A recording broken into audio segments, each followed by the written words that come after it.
Og kom með atriði sem ég bara kveið fyrir bara leið ég sá hvað ég var að fara í. I'm looking for Gage. Yes, my name's Gage. Oh, hey, Ricky.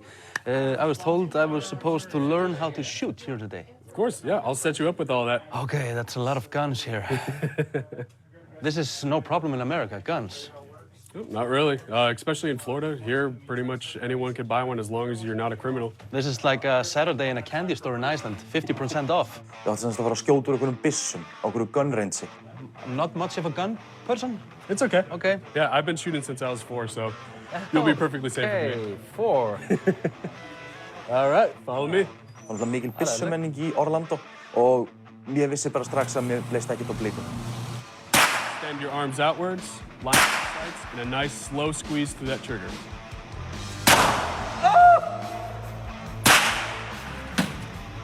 Ég var alltaf að vita bara ég hata byssur og það kom bara á daginn. Mér fannst ekkert gaman. Ég liði bara illa hérna. With this one, as you can see, there's a big old red sight right through there. Just gonna line that up on the target. Oh! Right in the chest. Okay, just one shot with this. Just one shot for that one? Yeah, that was fun. I hit the guy, he's dead. There you go. Just like that, yep. Oh! Dang, that was fun. I'm good. You got right next to his head. Okay, thank you, Kate. That You're was welcome. Interesting. Þetta komið gott. Now with the target, that right there was your the shot with the Glock 17.